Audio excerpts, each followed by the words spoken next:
Before we even speak about the clash of swords or the strategy of commanders, we have to understand the world that existed before this battle. Because no battle changes the world unless the world is already on the brink of change. History does not shift in a vacuum. It shifts when civilizations are exhausted, when moral systems are collapsing, when people are searching, sometimes desperately, for something new. The global stage at that time was dominated by two superpowers, the ** Byzantine Empire ** in the west, and the ** Sasanian Empire ** in the east. These were not minor kingdoms. These were sophisticated, wealthy, militarily advanced empires with centuries of legacy behind them. They had architecture, philosophy, military science, political systems. From the outside, they looked invincible. But internally, they were decaying. For decades, these two empires had been locked in brutal, relentless warfare. Entire generations grew up knowing nothing but taxation to fund wars, sons conscripted into armies, and cities reduced to rubble. Economies were drained, morale was shattered, borders shifted back and forth, but nothing truly changed except the growing fatigue of the people. And here is the psychological dimension we often overlook. When societies are constantly at war, they become spiritually numb. Oppression becomes normalized. Injustice becomes bureaucratic. The powerful exploit the weak, and it is justified as order. The average person begins to believe that this is simply how the world works. In the Byzantine lands, theological disputes fractured communities. In the Persian territories, class divisions were rigid and suffocating. Nobility lived in luxury, while peasants struggled under crushing burdens. Religion, instead of elevating people morally, often became intertwined with political power.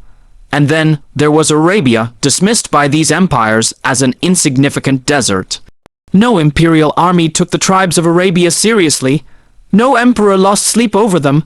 They were seen as fragmented, tribal, unorganized. But what the superpowers failed to see was that revolutions do not always rise from palaces. They often rise from the margins. The message brought by ** Prophet Muhammad ** did not begin as a political movement. It began as a moral awakening. It confronted tribal arrogance, economic exploitation, racial superiority, and spiritual emptiness. It reshaped the individual before it reshaped the state, and this is critical to understand. Because when individuals change internally, they become capable of changing history externally. The early Muslim community was not materially powerful. They did not have the economic infrastructure of Rome or the military academies of Persia. But they possessed something those empires were losing: clarity of purpose. They believed they were part of something larger than tribe, larger than wealth, larger even than life itself. Meanwhile, the so-called civilized world was crumbling under the weight of its own contradictions. Externally strong, internally fragile, politically dominant, morally fatigued. So when this battle approached, it was not simply a confrontation between two armies. It was the meeting point of two worldviews, one built on inherited dominance and imperial tradition, the other built on conviction, moral reform, and a radical redefinition of loyalty, not to empire, but to truth. And here is the philosophical lesson. History changes when confidence in the old system weakens and belief in a new vision strengthens. The battle that followed did not emerge randomly. It was the natural outcome of a world that had reached saturation point. Empires can appear eternal, but no empire survives when its moral foundation erodes. Power without purpose eventually collapses under its own weight. And perhaps this is what we must reflect on today. When we look at our own world, its inequalities, its endless conflicts, its moral confusion, we must ask ourselves, are we living in another moment of prelude? Another moment where systems look strong but are internally unstable? Because before any world-changing battle takes place on the battlefield, it first takes place in the hearts of people. And the real question is not whether history is shifting. The real question is whether we are prepared morally, spiritually, intellectually, to be part of that shift. Now, once we understand the fragile state of the world before the battle, we can truly appreciate the imbalance that defined the battlefield itself. Because this was not a clash between equals, it was not two superpowers measuring strength. It was, by every material calculation, an impossible confrontation. On one side stood a global empire, structured, disciplined, funded, and feared. An empire like the Byzantine Empire did not simply possess soldiers, it possessed military tradition. Generations trained in warfare, fortified cities, advanced weaponry, professional commanders who had studied strategy their entire lives. This was machinery refined over centuries, and on the other side, a community that only years earlier had been persecuted, boycotted, exiled. Many of them were merchants, shepherds, former slaves. They did not have imperial treasuries. They did not have armor forged in massive state workshops. They did not have experience fighting continental campaigns. If you were an analyst at that time, if you were observing from a distance with purely rational calculations, you would not predict victory for the smaller force. You would call it reckless, you would call it naive, you might even call it suicidal. But here is where history becomes fascinating. Because power is not merely material, it is psychological. The empire's strength was visible: numbers, weapons, banners, formations. But the believers carried something invisible: certainty, and certainty transforms the human being in ways that statistics cannot measure. When a person believes they are defending truth rather than territory, justice rather than pride, something shifts inside them. Fear does not disappear, but it is subordinated to purpose. The anxiety of survival becomes secondary to the conviction of meaning. And meaning is the most powerful motivator known to humanity. The early Muslims were not delusional about the imbalance. They saw the numbers, they saw the armor, they understood the risk, but their framework of thinking was different. Victory was not defined only as physical survival. It was defined as faithfulness to their mission. This changes everything, because when survival is your highest value, you will retreat at the first sign of overwhelming odds. But when principle is your highest value, retreat is no longer the automatic response. On the other side, the empire's soldiers fought for expansion, for political dominance, for imperial pride. Many were conscripted. Many were exhausted from years of conflict. Some fought because they were ordered to, not because they were internally convinced. And that difference, that internal state, matters more than we often admit. Psychologists today speak about morale as a decisive factor in conflict. But long before modern psychology, this battle demonstrated that morale rooted in faith produces resilience that equipment alone cannot generate. The smaller force was unified by belief. The larger force was unified by command. And unity of belief is always stronger than unity of coercion. This is not romanticism, it is a principle observable throughout history. Whenever a smaller, deeply committed group confronts a larger but internally fractured power, the outcome is never as predictable as raw numbers suggest. Because courage is contagious, conviction spreads, and when individuals see their peers standing firm in the face of overwhelming odds, it strengthens their own resolve. The imbalance then was not simply a military imbalance, it was a test of world view. One side relied on visible dominance. The other relied on invisible trust, trust in divine justice, trust in moral truth, trust that standing firm mattered more than immediate results. And this is where we must pause and reflect on our own lives. How often do we measure our challenges purely by numbers? By resources, by influence? We look at the size of the obstacle and conclude defeat before we even begin. We compare our limited capacity to the overwhelming systems around us, political systems, cultural systems, economic systems, and we internalize inferiority. But this battle teaches a profound lesson. Never evaluate your potential solely by what is visible. History does not bow to numbers alone. It bends toward conviction. So when you face your own imbalance, whether it is intellectual, moral, or personal, remember this. The greatest disadvantage is not having fewer resources. The greatest disadvantage is lacking belief in your purpose. And once belief is solid, even the smallest force can shake the foundations of the world. Now, after understanding the imbalance of power, we have to confront a deeper question. How does a small, outnumbered force even stand firm in the face of such overwhelming odds? Conviction alone is powerful, yes, but conviction requires direction. Passion without leadership becomes chaos. Belief without guidance becomes fragmentation. And this is where leadership becomes the decisive factor in history. Because history is not only shaped by events, it is shaped by individuals who understand those events better than anyone else. In this battle, leadership was not merely about military tactics. It was about vision. It was about reading the psychological state of both your own people and your enemy. It was about knowing when to advance and when to restrain, when to consult and when to command.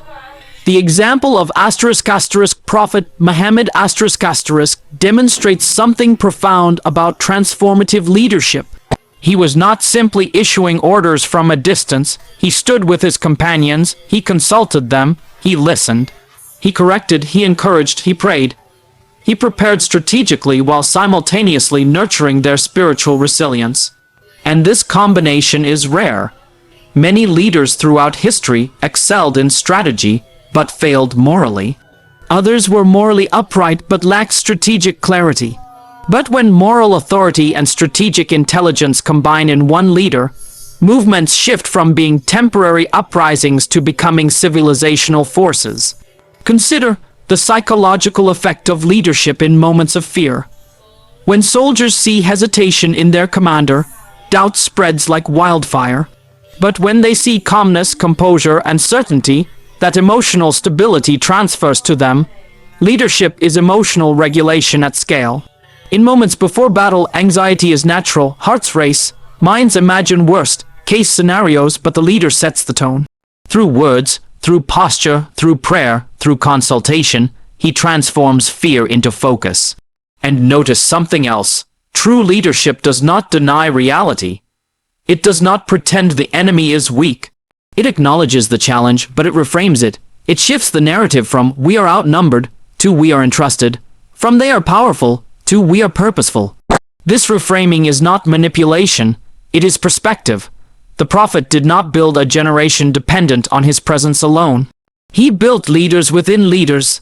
Abu Bakr, Umar, Ali, Khalid, these were not passive followers. They were empowered individuals shaped by prophetic mentorship. A great leader multiplies strength by cultivating other leaders.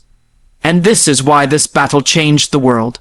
Because it was not driven by a single moment of bravery. It was driven by years of moral training, intellectual cultivation, and spiritual discipline under wise leadership. We often romanticize the battlefield moment, but the real work of leadership happens long before swords are drawn. It happens in private conversations, in patient correction, in building trust, in modeling integrity when no one is watching. Leadership also requires sacrifice. The Prophet did not promise comfort, he did not promise worldly gain. He prepared his companions for hardship, and when a leader is willing to endure the same difficulty as his followers, loyalty deepens beyond convenience. This is a timeless principle. Today, many crises we face, whether in communities, institutions, or nations, are not crises of resources. They are crises of leadership. Leaders who lack moral courage. Leaders who prioritize image over integrity. Leaders who react emotionally rather than respond strategically. But this battle reminds us that transformative leadership is rooted in three things: moral clarity, emotional composure, and strategic wisdom. If you possess only one, you may influence a moment.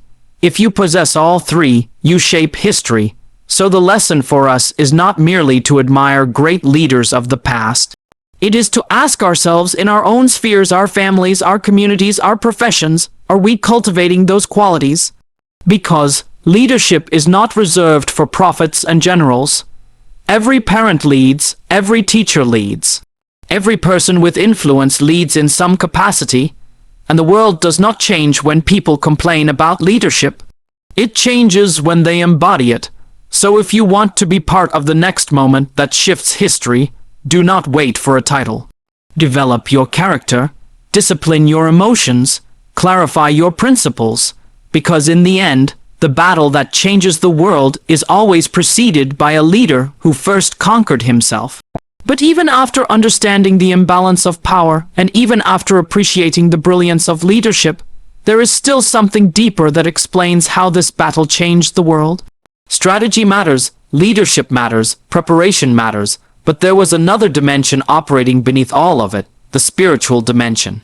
Because what ultimately distinguished this small group was not simply that they were well led, it was that they were spiritually anchored. When we analyze conflicts purely through political or military lenses, we miss the internal transformation that fuels external victory. These believers did not see themselves as actors in a tribal struggle. They saw themselves as servants accountable before Allah. That world reshapes the psychology of fear. Fear at its core is the instinct to preserve the self. It is the anxiety of loss, loss of life, loss of status, loss of security. But when a person believes that life itself is a trust from God, and that death in the path of truth is not annihilation but elevation, fear begins to lose its grip. This is not recklessness, it is reorientation. The Quranic message did not eliminate human emotion. It did not produce people who felt nothing. Rather, it disciplined emotion, it redirected it. The believers felt fear, but they felt responsibility more strongly. They felt anxiety, but they felt accountability even more. And this is the profound spiritual equation. When your ultimate reference point shifts from the world to the hereafter, the world shrinks in proportion. Empires, like the ***, Byzantine Empire ***, relied on visible dominance, fortresses, armor, cavalry formations. Their confidence came from tangible superiority. But tangible superiority is fragile. It can be counted. It can be measured, and because it can be measured, it can also be doubted. Spiritual conviction, however, operates in a different realm. It is invisible, yet deeply stabilizing. It gives meaning to sacrifice. It gives dignity to hardship. It reframes loss as reward and difficulty as purification. And when a community internalizes that world view, it becomes extraordinarily resilient. Consider the psychological impact of believing that every step you take on the battlefield is witnessed by your Creator. That your intention matters more than your outcome. That even if you fall, you have not failed. This removes paralysis. Many people freeze in moments of crisis because they are obsessed with outcomes. What if we lose? What if we fail? What if we are humiliated? But when outcome is placed in divine hands and effort becomes the primary moral obligation, courage becomes possible. That is what we mean by faith over fear. Faith does not mean certainty of worldly victory. It means certainty of divine justice. It means knowing that standing for truth has value even if immediate results are uncertain. And this is why this battle marked a turning point. Because it introduced into global politics a new type of actor, a community driven not merely by expansion, wealth, or revenge, but by moral and spiritual conviction. Of course, they were human. Of course, they experienced moments of doubt.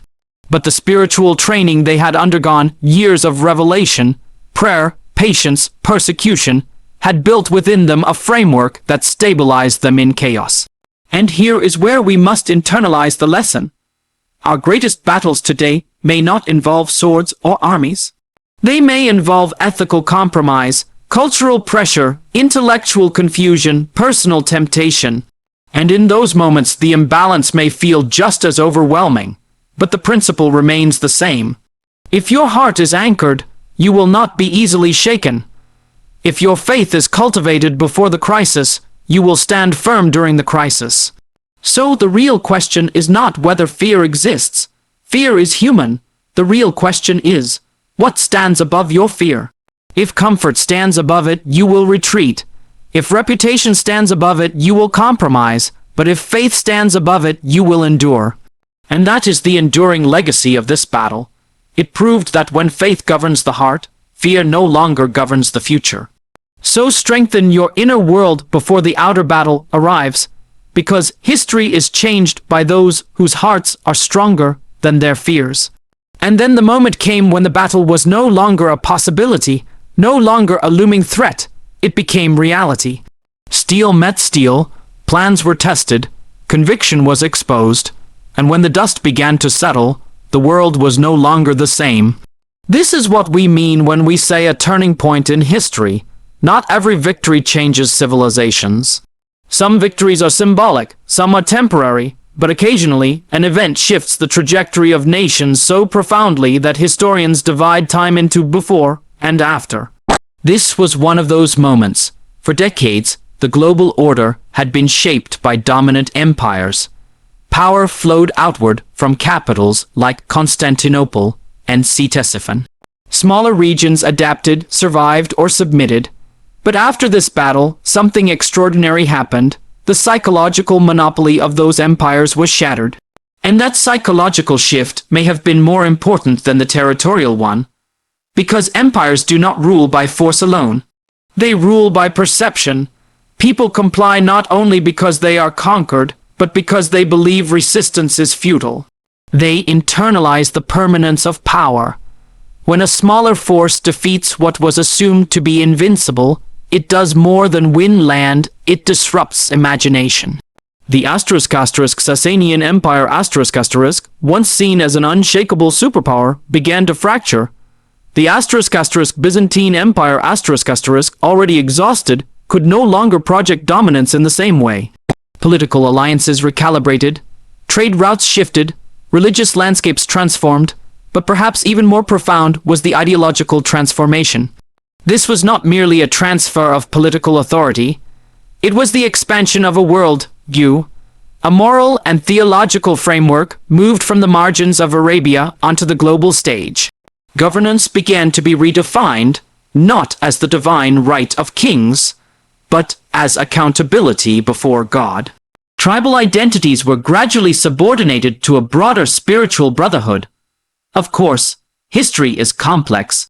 Transitions are never instantaneous or perfectly smooth.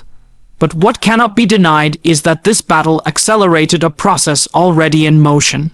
It marked the end of one era and the beginning of another. And here is the deeper lesson. Turning points are often invisible while they are happening. Imagine being present on that battlefield. To many, it may have seemed like just another conflict in a long chain of conflicts.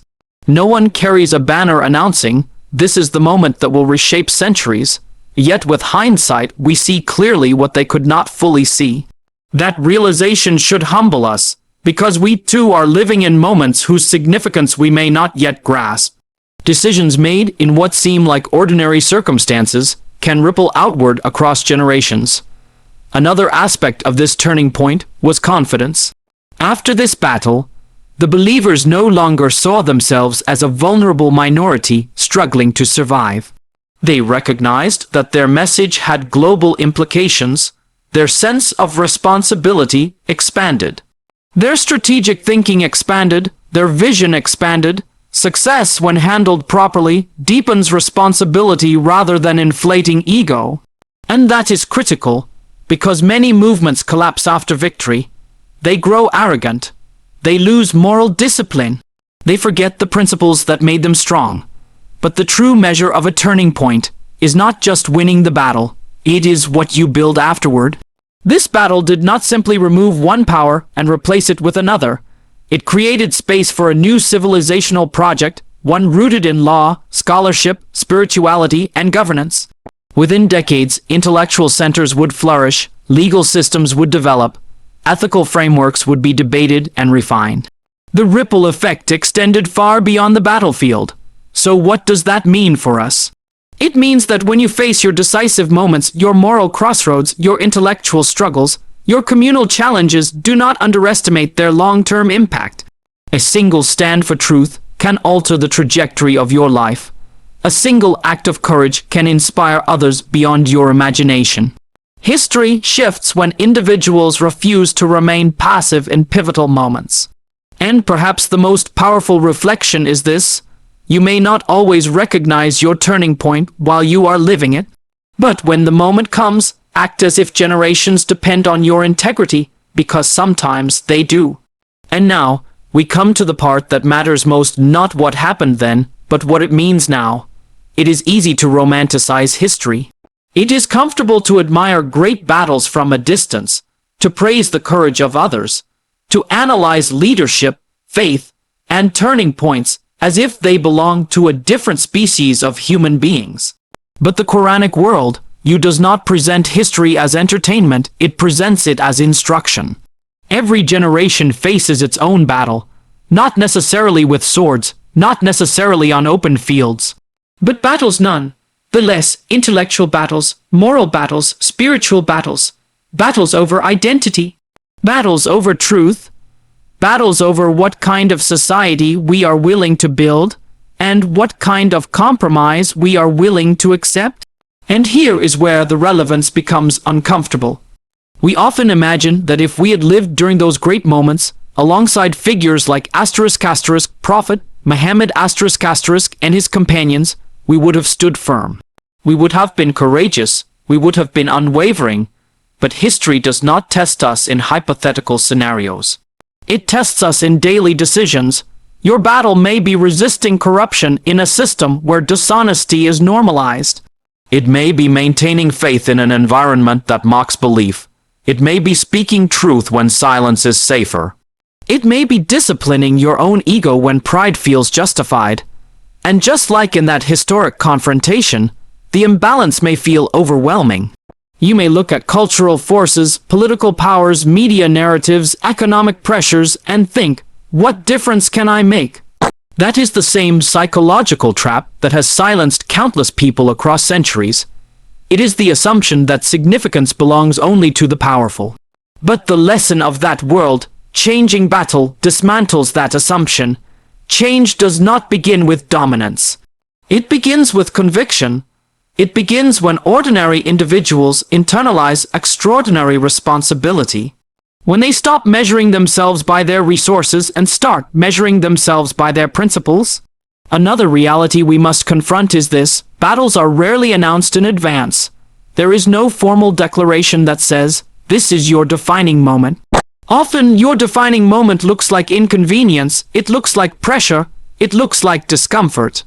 And many people miss their moment because they are waiting for something dramatic.